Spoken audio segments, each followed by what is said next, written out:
manicure bill to set up fashion model size. But when I try to tell them, they think I'm telling lies. I say, it's in the reach of my arms, the span of my hips, the stride of my step, the curl of my lips. I'm a woman, phenomenally phenomenal woman. That's me. I walk into a room, just as cool as you please, and to a man, the fellows stand or fall down to their knees. Then they swarm around me, a hive of honeybees. I say, it's the fire in my eyes and the flash of my teeth. They swing in my waist and the joy in my feet. I'm a woman, phenomenally. Phenomenal woman, that's me. Men themselves have wondered what they see in me. They try so much, but they can touch my inner mystery. Then I try to show them. They say that they still can see. I say, it's in the arc of my back, the sun of my smile, the right of my breast, and the grace of my style. I'm a woman, phenomenally phenomenal woman.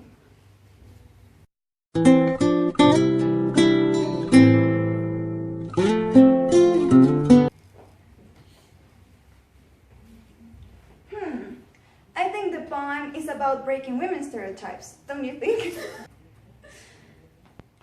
What are you on about? That's not what the poem is about. What do you think the poem is about then? The poem is about her trying to make the reader be. How do you say that? To make the reader desire their body.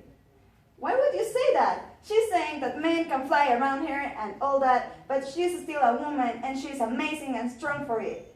Because we shouldn't be objectified by anyone. She's talking about the parts of her body and how amazing she is, and how hot she is. She's solely trying to make people be attracted to her by all her physical attributes. I don't think so. She's like saying all these things that usually are like what men desire, and it's not true. Women, we are strong and we are more than only our physical part. We are smart and we are strong and we're the same as men. She's trying to show that. You know what? I give up. Wait, stop there. You're both wrong. What the poem is about is, well, as you know, Maya Angelou wrote the poem. And throughout her life, she's been fighting for women's rights and for black women's rights specifically, because she's a black woman. Then, as she is trying to defend all of this, like she did in her books, in her novels, in all the TV shows she did, and she is trying to defend all these rights and saying that with all this description she gave, women should not be treated as they're being treated, more specifically in the time that she wrote the poem. And this is something very important to her because it is something that she's been fighting for her entire life. You're both wrong. But what do black women have to do with any of this poem?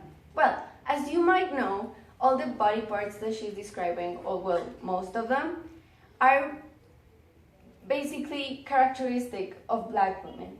Then the curvy bodies or the big lips, it's something that if you talk about them, many people will think about black women. And that is why she tries to even emphasize more in black women's rights, because she's trying to defend this and fight for women's rights, and the way that they've been seen by men and by the entire society isn't how she wants, and mainly women want, them to be seen. Oh, so that's why she talks about all the parts of the body, because she's talking about black women. Yes. Oh no, everything makes sense. Yes, See? it's so clear now. We Yes, I can't believe we're so stupid to think something like that. We should read first the author, know about her or him, and then make an analysis. Yeah, we should never try to talk about a poem without knowing the story behind it. Exactly. See? Or at least the biography of the author. Yeah, That explains see? a lot. That's way that you'll get the message that the author is trying to get, and maybe that way you'll get an interpretation without changing the purpose of the author. See, that's why they say never judge a book by its cover. Then never judge an author without knowing their background story. And also maybe our experience might affect our point of view about the poem. Mm-hmm. For example, in my case, that's it. I grew with a family which had always been feminist and everything, so that's why I have like all these ideas in my head. So experience might affect too. Well, I didn't grow up with a family that thought about everything in a dirty way. I just thought that's the way people act nowadays. The culture I live in all my life has taught me that that's how the majority of women want to be seen, to be objectified. Yes, and also the fact that, well, you guys didn't have a background from the author may also make you relate some things that you see in the way the poem is written, such like maybe the fact that it's written in short phrases and that it has like more specific statements, make you analyze it or interpret it in more different ways than some concrete thing with a meaning. Like if she would explain it throughout the poem, that'd be easier for you to understand. Yes. Knowing her story, now I have a different perspective about the poem.